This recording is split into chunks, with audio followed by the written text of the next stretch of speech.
If you want to change the world, start off by making your bed. Every morning in SEAL training, my instructors, who at the time were all Vietnam veterans, would show up in my barracks room, and the first thing they'd do was inspect my bed. If you did it right, the corners would be square, the covers would be pulled tight, the pillow centered just under the headboard, and the extra blanket folded neatly at the foot of the rack.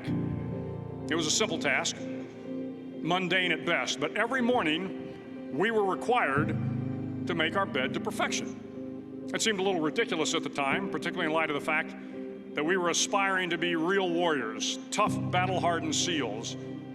But the wisdom of this simple act has been proven to me many times over. If you make your bed every morning, you will have accomplished the first task of the day. It will give you a small sense of pride, and it will encourage you to do another task, and another, and another. And by the end of the day, that one task completed will have turned into many tasks completed. Making your bed will also reinforce the fact that the little things in life matter. If you can't do the little things right, you'll never be able to do the big things right.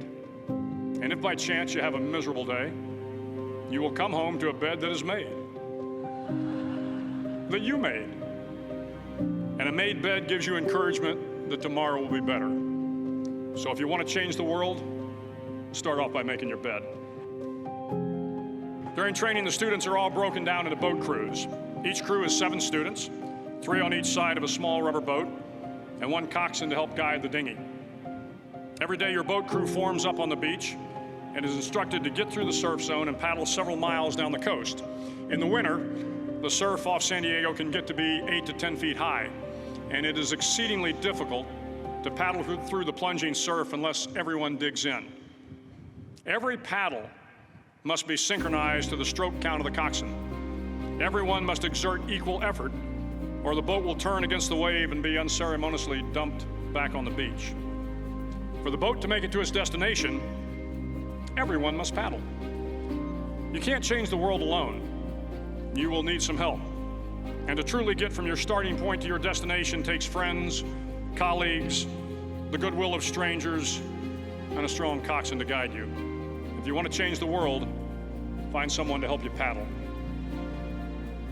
Over a few weeks of difficult training, my SEAL class, which started with 150 men, was down to just 42. There were now 6 boat crews of 7 men each. I was in the boat with the tall guys, but the best boat crew we had was made up of the little guys, the Munchkin crew, we called them. No one was over 5'5". The Munchkin boat crew had 1 American Indian, 1 African American, 1 Polish American, 1 Greek American, 1 Italian American, and 2 tough kids from the Midwest. They out-paddled, outran, and outswam all the other boat crews. The big men in the other boat crews would always make good-natured fun of the tiny little flippers the Munchkins put on their tiny little feet prior to every swim. But somehow these little guys from every corner of the nation and the world always had the last laugh, swimming faster than everyone and reaching the shore long before the rest of us. SEAL training was a great equalizer. Nothing mattered but your will to succeed, not your color, not your ethnic background, not your education, not your social status. If you want to change the world, measure a person by the size of their heart, not by the size of their flippers. Several times a week, the instructors would line up the class and do a uniform inspection. It was exceptionally thorough. Your hat had to be perfectly starched, your uniform immaculately pressed, your belt buckle shiny and void of any smudges. But it seemed that no matter how much effort you put into starching your hat or pressing your uniform or polishing your belt buckle, it just wasn't good enough. The instructors would find something wrong. For failing the uniform inspection, the student had to run, fully clothed, into the surf zone. Then wet from head to toe, roll around on the beach until every part of your body was covered with sand. The effect was known as a sugar cookie. You stayed in the uniform the rest of the day, cold, wet, and sandy. There were many a student who just couldn't accept the fact that all their efforts were in vain, that no matter how hard they tried to get the uniform right, it went unappreciated. Those students didn't make it through training. Those students didn't understand the purpose of the drill, you were never going to succeed. You were never going to have a perfect uniform. The instructors weren't going to allow it. Sometimes, no matter how well you prepare or how well you perform, you still end up as a sugar cookie. It's just the way life is sometimes. If you want to change the world, get over being a sugar cookie and keep moving forward.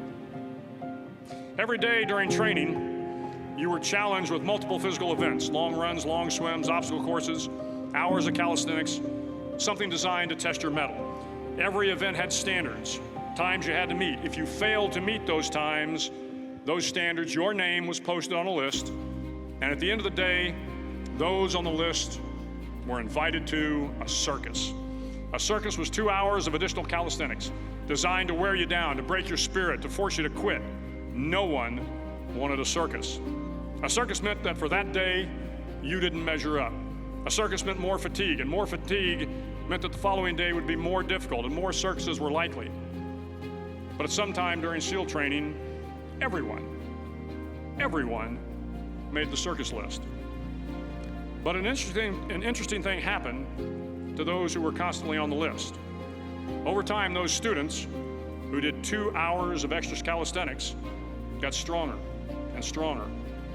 The pain of the circuses built inner strength and physical resiliency. Life is filled with circuses. You will fail. You will likely fail often. It will be painful. It will be discouraging. At times, it will test you to your very core. But if you want to change the world, don't be afraid of the circuses. At least twice a week, the trainees were required to run the obstacle course. The obstacle course contained 25 obstacles, including a 10-foot wall, a 30-foot cargo net, a barbed wire crawl, to name a few. But the most challenging obstacle was the slide for life. It had a 3-level, 30-foot tower at one end and a 1-level tower at the other. In between was a 200-foot long rope. You had to climb the 3-tiered tower, and once at the top, you grabbed the rope, swung underneath the rope, and pulled yourself hand over hand until you got to the other end. The record for the obstacle course had stood for years when my class began in 1977. The record seemed unbeatable until one day a student decided to go down the slide for life head first.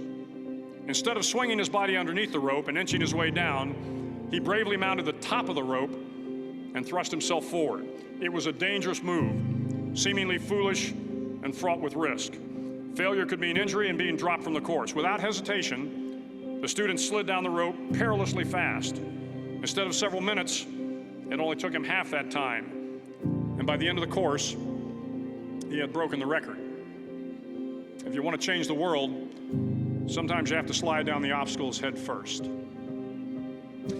During the land warfare phase of training, the students are flown out to San Clemente Island, which lies off the coast of San Diego. The waters off San Clemente are a breeding ground for the great white sharks. To pass SEAL training, there are a series of long swims that must be completed. One is the night swim. Before the swim, the instructors joyfully brief the students on all the species of sharks that inhabit the waters off San Clemente. They assure you, however, that no student has ever been eaten by a shark, at least not that they can remember. But you are also taught that if a shark begins to circle your position, stand your ground. Do not swim away. Do not act afraid. And if the shark, hungry for a midnight snack, darts towards you, then summons up all your strength and punch him in the snout, and he will turn and swim away. There are a lot of sharks in the world. If you hope to complete the swim, you will have to deal with them. So if you want to change the world, don't back down from the sharks. As Navy SEALs, one of our jobs is to conduct underwater attacks against enemy shipping. We practice this technique extensively during training. The ship attack mission is where a pair of SEAL divers is dropped off outside an enemy harbor and then swims well over 2 miles underwater, using nothing but a depth gauge and a compass to get to the target. During the entire swim, even well below the surface, there is some light that comes through. It is comforting to know that there is open water above you. But as you approach the ship, which is tied to a pier, the light begins to fade. The steel structure of the ship blocks the moonlight. It blocks the surrounding street lamps. It blocks all ambient light. To be successful in your mission, you have to swim under the ship and find the keel, the center line, and the deepest part of the ship. This is your objective. But the keel is also the darkest part of the ship, where you cannot see your hand in front of your face, where the noise from the ship's machinery is deafening, and where it gets to be easily disoriented, and you can fail. Every SEAL knows that under the keel, at that darkest moment of the mission, is a time when you need to be calm, when you must be calm, when you must be composed, when all your tactical skills, your physical power, and your inner strength must be brought to bear. If you want to change the world, you must be your very best in the darkest moments. The 9th week of training is referred to as Hell Week. It is 6 days of no sleep, constant physical and mental harassment, and one special day at the Mud Flats. The Mud Flats are an area between San Diego and Tijuana where the water runs off and creates the Tijuana Sloughs, a swampy patch of terrain where the mud will engulf you. It is on Wednesday of Hell Week that you paddle down to the Mud Flats and spend the next 15 hours trying to survive this freezing cold, the howling wind, and the incessant pressure to quit from the instructors. As the sun began to set that Wednesday evening, my training class, having committed some egregious infraction of the rules, was ordered into the mud. The mud consumed each man till there was nothing visible but our heads. The instructors told us we could leave the mud if only 5 men would quit. Only 5 men, just 5 men, and we could get out of the oppressive cold. Looking around the mud flat, it was apparent that some students were about to give up. It was still over 8 hours till the sun came up. 8 more hours of bone-chilling cold. The chattering teeth and the shivering moans of the trainees were so loud, it was hard to hear anything. And then one voice began to echo through the night. One voice raised in song. The song was terribly out of tune, but sung with great enthusiasm. One voice became 2, and 2 became 3, and before long, everyone in the class was singing. The instructors threatened us with more time in the mud if we kept up the singing, but the singing persisted. And somehow the mud seemed a little warmer, and the wind a little tamer, and the dawn not so far away. If I have learned anything in my time traveling the world, it is the power of hope. The power of one person, a Washington, a Lincoln, King, Mandela, and even a young girl from Pakistan, Malala. One person can change the world by giving people hope. So if you want to change the world, start singing when you're up to your neck in mud. Finally, in SEAL training, there's a bell. A brass bell that hangs in the center of the compound for all the students to see. All you have to do to quit is ring the bell.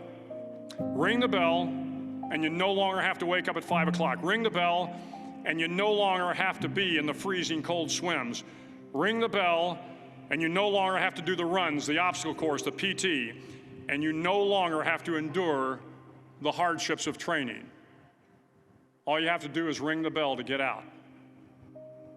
If you want to change the world, don't ever, ever ring the bell.